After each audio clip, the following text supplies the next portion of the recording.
오늘 하나님께서 우리에게 주시는 말씀은 마태복음 1장 23절의 말씀입니다. 마태복음 1장 23절 한 절의 말씀을 함께 합독하도록 하겠습니다. 함께 읽겠습니다. 보라, 처녀가 잉태하여 아들을 낳을 것이요 그의 이름은 임마누엘이라 하리라 하셨으니 이를 번역한즉 하나님이 우리와 함께 계시다 함이라. 아멘. 네, 우리 옆에 있는 분들과 한번 인사하겠습니다. 반갑습니다. 잘 오셨습니다. 오늘따라 참 추운 날씨인 것 같습니다. 그런데도 이 밤 이렇게 하나님께 기도하러 나오신 여러분들, 하나님께서 귀히 보시고 귀 기울여 우리의 기도에 응답하여 주실 줄 믿습니다. 아멘. 여러분, 인생이란 무엇입니까? 인생은 그때 그곳 더하기 지금 여기 더하기 훗날 거기, 이게 인생이 아닌가 생각이 되는데요. 하지만 가만히 보면 그때 그곳은 한때의 지금 여기였죠. 그리고 지금 여기가 있고요. 또 훗날 거기도 언젠가의 지금 여기일 것입니다. 그러니까 인생은 지나간 지금 여기 더하기 지금 여기 더하기 다가올 지금 여기입니다. 그래서 인생에서 가장 중요한 건 언제나 지금 여기이지요. 여러분의 지금 여기는 어떤가요? 무엇이 여러분의 지금 여기를 가득히 채우고 있는지 한번 생각해 보시기 바랍니다. 연봉, 재산, 또 성적, 업적, 그리고 인기, 명예, 건강, 권력, 취미, 놀이, 많은 것들이 우리의 지금 여기를 채우고 있죠. 이 많은 것들 중에서 지금 여기를 결정짓는 것은 뭘까요? 인생은 아름다워라는 유명한 영화가 있습니다. 보신 분도 있으실 테고 못 보신 분도 있으실 텐데요. 이 제목과 안 어울리게 이 영화의 배경은 2차 세계대전 유대인 포로 수용소를 배경으로 하고 있습니다. 주인공은 유대계 이탈리아인인데요. 서점을 열 꿈을 가지고서 웨이터 일을 하고 있었습니다. 그러던 중에 초등학교 교사인 한 여인을 만나게 되고 사랑에 빠지는데 그 여인은 유대인이 아닌 이탈리아인이었습니다. 그래서 결혼하고 아들 조슈아를 낳게 됩니다. 이 영화에서 조슈아는 5살 어린아이입니다. 하지만 이 영화의 시작과 끝에 나레이션, 설명을 하는, 말을 하는 사람은 성인이 된 조슈아입니다. 그러니까 이 영화는 조슈아가 자신의 어린 시절을 회고하는 그런 내용인 거죠. 조슈아의 5살 생일날 독일의 나치는 유대인이었던 이 조슈아의 아빠와 그리고 그 아들 조슈아를 끌고 갑니다. 수용소로. 근데 엄마는 유대인이 아니잖아요. 유대인이 아니었던 조슈아 엄마는 독일군 장교에게 찾아가서 나도 우리 가족과 같이 가겠다, 이렇게 간절히 요청해서 결국은 함께 끌려가게 됩니다. 조슈아의 아빠는 이 어린 아들이 전쟁의 참혹함을 알기를 원하지 않았습니다. 그 영혼이 갈갈이 찢겨지는 것을 보고 싶지 않았습니다. 그래서 아들에게 이 수용소는 지금 게임 중이다라고 거짓말을 합니다. 이 수용소는 지금 게임하는 거야.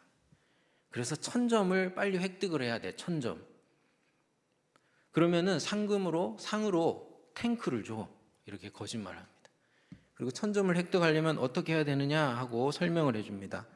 울거나 떼쓰거나 소리 지르거나, 그리고 그러면은 점수가 깎인다는 거예요. 그리고 이 나치 군인들에게 걸리면 안 된다. 잡히면은 바로 아웃이다.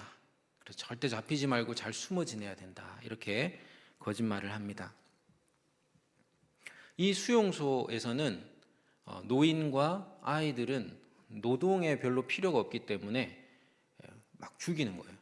그래서 이 아이를 어떻게든 숨겨야 되는 겁니다. 이 아이는 아빠 말대로 열심히 숨어 다니고, 그래서 목숨도 지킬 수 있었고 또 그 순수한 영혼도 지킬 수가 있었습니다. 이제 미국이 진격해 온다라는 얘기를 들으면서 이 수용소가 혼란스러워지고 또 소란스러워집니다. 여기에 수용소를 점령하고 있던 나치군들이 이제 도망을 가려고 하는데 증거들을 없애기 위해서는 이 수용소에 있던 사람들을 다 처형을 해야 되는 거예요. 그런 긴박한 상황이 벌어졌습니다. 그때 아빠는 아들을 숨기고 자신의 아내를 찾기 위해서 급히 아내를 찾아 나서죠. 하지만 이 나치군에게 붙잡히고 맙니다. 그리고 총살을 당하기 위해서 끌려가는 거예요. 총살 당하러 끌려가는 거예요. 끌려가는데 이때 이 영화에서 가장 아름다운 장면이 나오죠. 이 아버지는 저기 어딘가에서 자기를 지켜보고 있는 아들을 의식하면서 마치 게임을 하듯이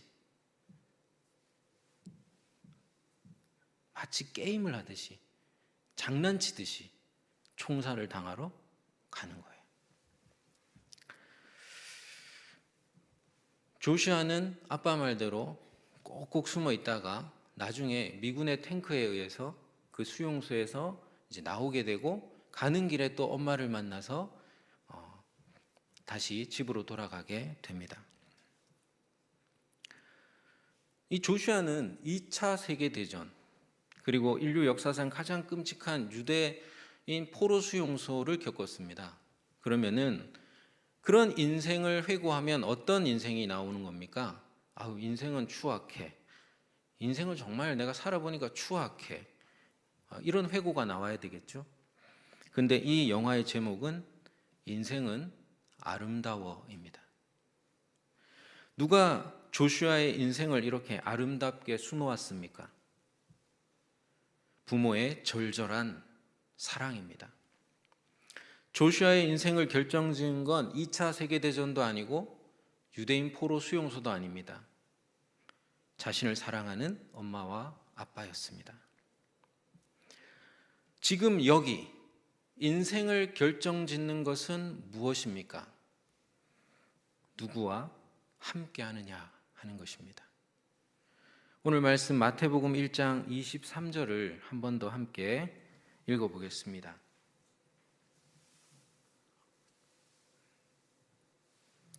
네, 마태복음 1장 23절 한 번 더 함께 읽겠습니다. 보라, 처녀가 잉태하여 아들을 낳을 것이요 그의 이름은 임마누엘이라 하리라 하셨으니 이를 번역한즉 하나님이 우리와 함께 계시다 함이라. 아멘. 누가 함께 하신다고요? 하나님이 우리와 함께 계신다. 이것을 임마누엘이라고 하죠. 임이라는 건 함께거든요. 엘은 하나님이고요. 그 사이는 뭔지 잘 모르겠습니다. 임마누엘. 왜 하나님은 예수님의 이름을 임마누엘이라고 지었을까요? 예수님은 하나님이 우리와 함께 계신다는 것을 보여주고 또 그것을 증명하는 그런 분이다라는 것이죠. 그렇습니다. 우리는 예수님을 바라볼 때 임마누엘을 깨닫습니다. 아, 하나님이 우리와 함께 계시는구나. 세상을 지으시고 저 멀리 물러나서 팔짱 끼고 우리를 보고 있는 게 아니라 우리와 함께 하시는구나 라는 걸 예수님을 통해서 깨닫는 거예요. 이 세상을 볼 때 너무너무 추악한데 이 추악한 세상이 전부가 아니라 이 추악한 세상 가운데 주님이 들어오셔가지고 우리와 함께 하시는구나. 우리를 위해 놀라운 사랑을 보여주시는구나. 아, 세상은, 인생은 깊이 들여다보면 아름답구나 라는 것을 예수님께서 우리에게 일깨워 주시는 것입니다. 하나님이 지금 여기 우리와 함께 하신다 라는 것을 예수님은 이름으로, 삶으로 우리에게 보여주십니다. 여러분, 함께 한다는 것이 별거 아닙니까? 함께 한다는 것이 얼마나 어려운지요. 함께 한다는 것. 자기를 비우지 않고는 함께 할 수가 없습니다. 예수님이 어떻게 우리와 함께 할 수가 있었습니까? 빌립보서 2장 6절로 7절의 말씀입니다. 그는 근본 하나님의 본체시나 하나님과 동등됨을 취할 것으로 여기지 아니하시고 오히려 자기를 비워, 케노시스, 자기를 비워 종의 형체를 가지사 사람들과 같이 되셨고, 예수님도 자기를 비워야지만 우리와 함께 할 수 있었습니다. 하나님이시거든요, 원래. 그런데 그것을 비워야 사람이 될 수 있고, 사람이 되셔야 우리와 함께 할 수 있는 것입니다. 자기를 비우지 않고는 임마누엘은 불가능합니다. 우리는 이 자기 비움이야말로 함께함의 비결이라는 것을 우리의 생활 속에서 자주 많이 목격합니다. 태중에 아기를 품고 있는 엄마를 생각해 보십시오. 그 엄마는 아기를 위해서 자기 몸의 일부를 비우고 있는 셈입니다. 자기를 비움으로 아기와 함께 할 수 있죠.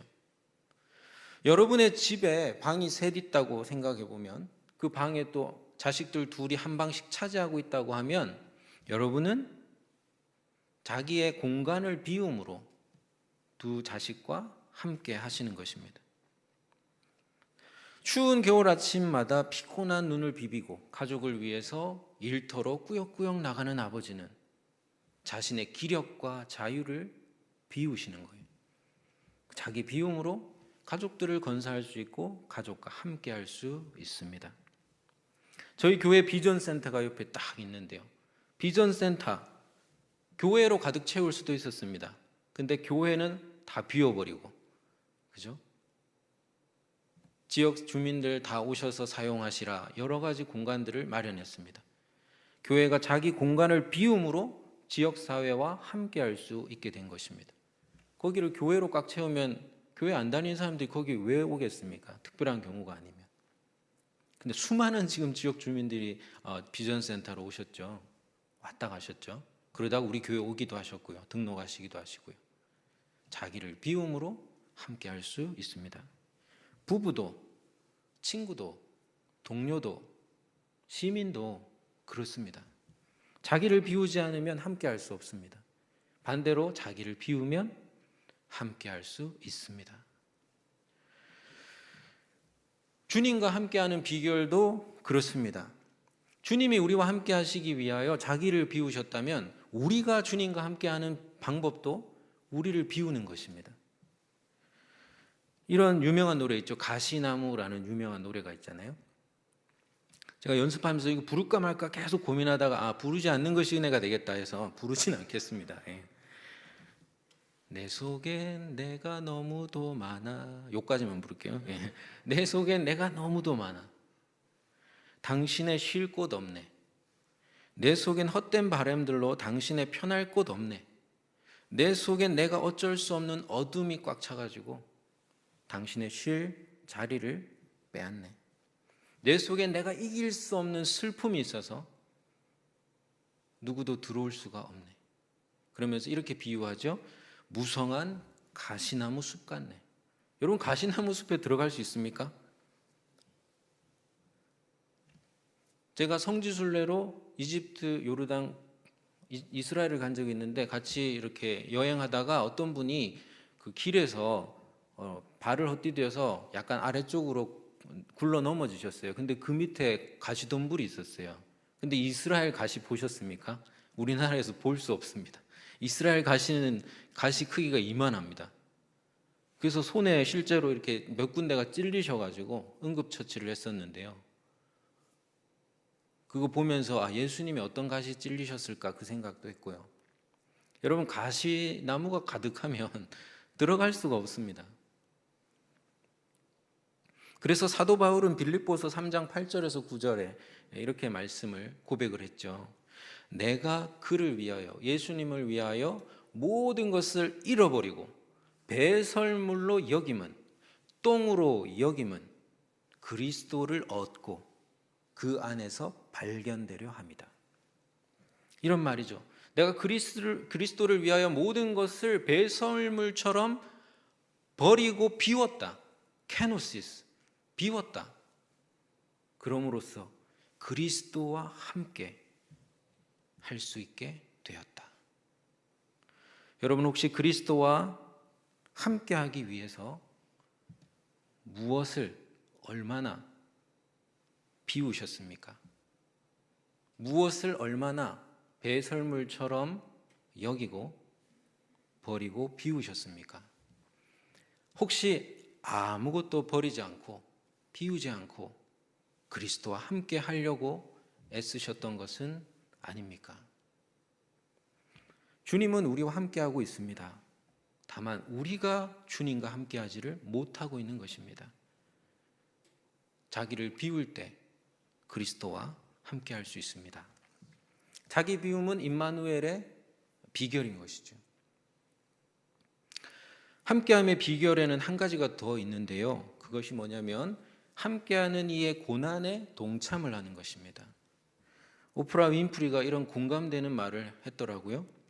여러분과 리무진을 타고 싶어하는 사람은 많겠지만 여러분이 정말로 원하는 것은 리무진이 고장났을 때 함께 버스를 탈 수 있는 사람일 것입니다.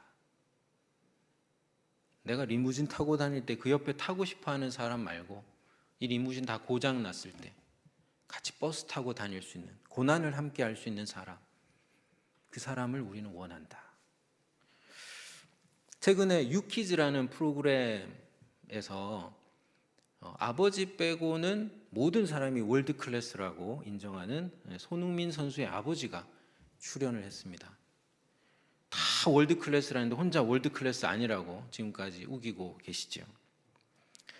이 손흥민 선수의 이적료가 1천억이 넘습니다. 어마어마한 선수로서의 몸값을 가지고 있죠. 세계적인 축구 선수입니다. 하지만 그 누구도 그 선수가 자력으로 그 자리까지 올랐다고 생각하지 않습니다. 손흥민 스스로 이렇게 말하죠. 저의 축구는 온전히 아버지의 작품입니다. 이 손흥민 선수가 아직 어릴 때, 18세쯤 되었을 때 독일로 이제 가게 됐습니다. 근데 돈 한 푼 없는 이 아버지가 같이 따라가신 거예요. 따라가셔서 당판간에 그 훈련소 옆에 당판간에 살면서 아들을 케어하는 겁니다. 어떻게 케어했느냐? 새벽마다 일어나서 아들을 깨워서 개인 훈련을 막 시키는 거예요. 그리고 공식 훈련장에 가서는 못 들어가니까 그 밖에서 차도 얻어 타고 가서 6시간 동안 비가 오나 눈이 오나 훈련하는 것을 보고 어떻게 개인 훈련을 시킬지 연구를 해서 그 다음날 또 새벽에 개인 훈련을 시키고 그런 식으로 했다는 거예요. 그리고 훈련을 시킬 때는 단순히 훈련을 시킨 게 아니라 자기도 똑같이 훈련을 했다는 겁니다. 한번 상상해 보십시오.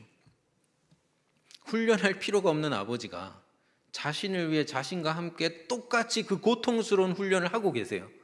근데 당사자인 자신이 훈련을 안 할 수가 있겠습니까? 안 할 수가 없겠죠. 그래서 유명한 짤이 있습니다. 그 영상 짤이. 손흥민 선수가 줄넘기 2단 뛰기를 잘 못하니까 아버지가 시범을 보여주시는 거 하면서 너무 잘하시는 거예요. 그러니까 완전히 지쳐있는 손흥민 선수가 어이없다는 듯이 아버지를 멍하니 쳐다보고 있는 그 유명한 짤이 있습니다. 선수보다 더 열심히, 더 잘 하는 거예요. 그런데 그렇게 보낸 4, 5년의 시간을 이 아버지는 이렇게 회고합니다. 춥고 배고팠던 기억밖에 없다. 할만해서 좋아서 여유가 있어서가 아니라 배 골마가면서 추위를 떨어가면서 그렇게 했던 거죠. 아버지는 그렇게 아들의 고난에 온전히 동참을 한 것입니다. 그 결과로 아들로부터 내 아버지는 나의 친구이자 선배이자 스승이자 좋은 아버지입니다 라는 최고의 찬사를 받게 되었죠. 여러분, 예수님은 그런 분입니다. 춥고 배고프다고 배신하지 않으십니다. 예수님은 우리를 위하여 버림을 당하셨고요, 배신을 당하셨고요, 채찍질을 당하셨고요, 침뱉음을 당하셨고요, 모욕을 당하셨고요, 고난을 당하셨고요, 십자가에서 죽임을 당하시기까지 우리와 함께 하시는 그 자리를 포기하지 않으셨습니다. 이렇게 예수님은 우리의 모든 시험의 자리에 함께 하시고 동참하셔가지고 우리의 모든 그 심정을 정말로 깊이 있게 동정해 주시고 공감해 주실 수가 있습니다. 그게 바로 히브리서 4장 15절의 말씀이죠. 우리에게 있는 대제사장은 우리의 연약함을 동정하지 못하실 리가 아니요, 공감해 주지 못하는 분이 아니요, 모든 일에 우리와 똑같이 시험을 받으신 분이다. 여러분, 힘들 때 몇 번 이렇게 함께하는 것 가능합니다. 그런데 끝까지 함께한다는 것은 정말로 어렵죠. 예수님은 어떤 분이신가? 요한복음 13장 1절에 유월절 전에 예수께서 자기가 세상을 떠나 아버지께로 돌아갈 때가 이른 줄을 아시고 세상에 있는 자기 사람들을 사랑하시되 언제까지 사랑하시니라? 끝까지 사랑하시니라 했습니다. 예수님은 우리를 끝까지 사랑하셔서 끝까지 함께 해주시는 분이라는 거죠. 근데 무엇 끝까지입니까? 시편 48편 14절에서 시편 기자는 이렇게 고백합니다. 이 하나님은 영원히 우리 하나님이시니 우리를 죽을 때까지 인도하시리로다. 죽을 때까지 인도하시는 것도 놀라운 고백인데 예수님은 더 멀리 약속을 하시죠. 이렇게 약속하셨죠. 볼지어다 내가 세상 언제까지? 끝날까지 너희와 항상 함께 있으리라. 예수님은 죽을 때까지가 아니라 세상이 끝날 때까지 함께 하겠다고 약속하여 주셨습니다. 얼마나 감사합니까? 하지만 우리는 묻게 됩니다. 그러면 죽은 뒤에는요? 이 세상이 끝난 뒤에는요? 죽음과 종말을 맞이하게 되면 우리는 어떻게 됩니까? 누구도 죽음과 종말을 보지 못했고 알지를 못합니다. 그것은 마치 블랙홀과 같죠. 저 우주에 있다고 하는 블랙홀 까맣습니다. 왜냐? 빛까지 다 흡수해버리니까 까매서 그 안은 관측할 수가 없습니다. 도무지 알 수가 없습니다. 죽음과 종말이 그러합니다. 모든 인생들은 인생의 끝 죽음을 향해 빨려 들어가고 있고 이 세상은 이 세상의 끝, 역사의 끝, 종말을 향하여 다 빨려 들어가고 있습니다. 마치 블랙홀 속으로 그 가까이만 가면 다 흡수해 버리는 것처럼 말이죠. 무섭습니다. 이 죽음과 종말 앞에서 우리는 할 수 있는 것이 없습니다. 그런데 시편 49편 15절은 이 죽음과 종말 이후에 일어날 일에 대하여 놀라운 믿음을 고백하고 있는데요. 그러나 죽었는데 그러나 하나님은 나를 영접하시리니 이러므로 내 영혼을 수월의 권세에서 건져내시리로다. 언제 봤습니까? 자기를 수월에서 건져내는 걸? 근데 믿음으로 고백하는 거예요. 왜요? 나를 죽을 때까지 인도하고 계신 이분이 죽어서도 나를 인도하실 것을 믿는 것입니다.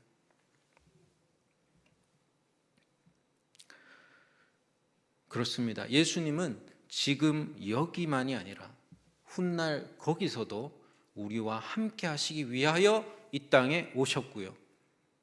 하나님 보좌 우편으로 가셨지만 우리 안에 성령을 약속으로 주셨고요. 그리고 다시 오셔서 그 약속을 이루신다고 하셨습니다. 요한복음 14장 2절로 3절에 예수님의 약속을 들어보십시오. 내 아버지 집에 거할 곳이 적어요 많아요? 많도다. 그렇지 않으면 너희에게 일렀으리라. 내가 너희를 위하여 거처를 예비하러 가노니 내가 너희를 위하여 거처를 예비하면 내가 다시 와서 너희를 내게로 영접하리니 나 있는 곳에 너희도 있게 하리라. 나 있는 곳에 너희도 있게 하리라. 죽음과 종말 이후에 어떻게 됩니까? 한번 따라해 주십시오. 예수님 계신 곳에 우리도 있게 됩니다. 한 번 더요. 예수님 계신 곳에 우리도 있게 됩니다. 죽으면 어떻게 되냐고 누가 혹시 물으시면 알려주시기 바랍니다. 예수님이 거처를 다 예비하고 있다. 말씀을 맺겠습니다. 인생은 지금 여기입니다. 지금 여기입니다. 그래서 지금 여기가 중요합니다. 여러분의 지금 여기는 어떤가요? 추악한가요? 아름다운가요?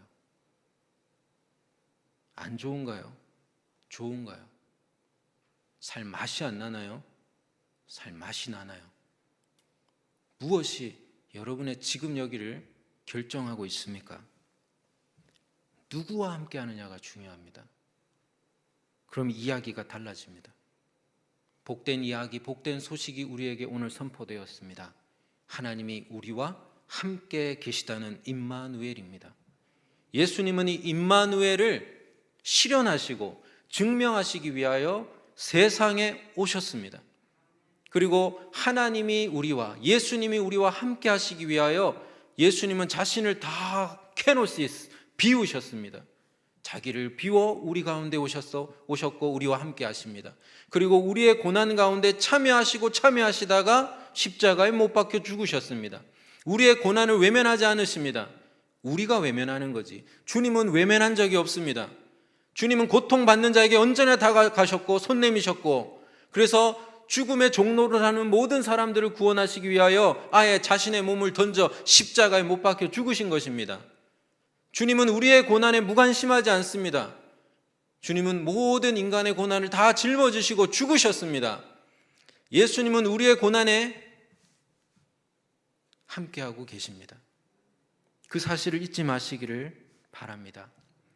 그 예수님이 바로 세상 끝날까지, 그리고 세상이 끝난 뒤에도 우리와 함께 하십니다. 예수님은 지금 여기에서 시작해서 저기 훗날까지 우리와 영원토록 함께 하시는 임마누엘이라는 사실을 우리 함께 기억했으면 좋겠습니다. 기도하겠습니다.